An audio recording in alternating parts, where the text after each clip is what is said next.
If there was an old Overholt bottle and bond, what would that do for your cocktail list, and what would that do for your establishments? That would change the market completely. Completely, yeah.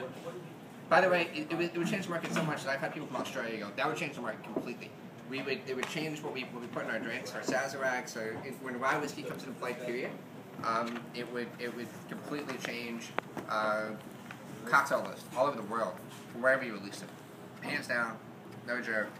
I think it's a beautiful addition to this kind of idea of faded elegance that you see in a great place here like Meat. I mean, a beautiful bar that's really serving these kind of Prohibition-era cocktails and older bourbons, and that's a really great addition to that kind of list of bourbons that have been around for an extended period of time that aren't necessarily available today. I mean, at the end of the day, too, like, so many of us fight for allocation on 100-proof ryes. I mean, it's almost to the point where it's tooth and nail, and almost to the point where it's Which ryes are that? I mean, like, it's Rittenhouse. Rittenhouse. I have 2 bottles of Rittenhouse in my closet right now for the bar that I refuse to bring out, just so we actually have them. Yeah. In case. I keep a stash. Yeah, like most of us keep, like, it's like war rations. Like, we keep a stock at the house just so we have it.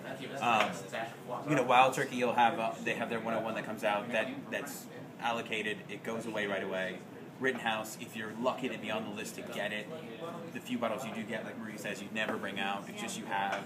If Beam was able to put out 100 proof, people would actually use it. People would actually see.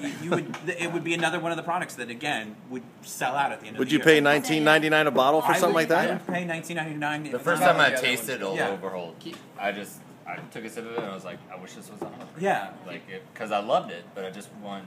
But it's got to be something. I wanted to know that it's there. It's got to be that Old Overholt. It can't be this kind of new concept of Old Overholt that's we're bringing back Old Overholt, but we changed the recipe and we're not going to tell you about it. No. We're just going to change the recipe and say this is the same thing. It's got to be that same Old Overholt that people know. I think it's, at the end of the day, it's a market that everyone's fighting for right now, and no one can seem to put out that well put together rye at that proof. $15 would be great.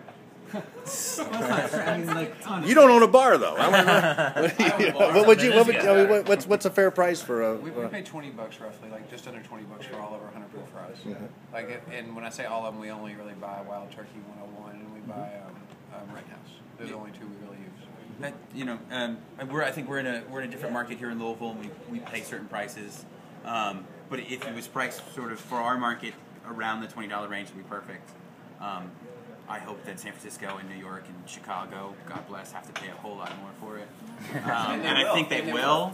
But just remember us little people and how much we love it. Of course, they usually pay less than they buy more. Yeah. Bastards. Well, cool deal, guys.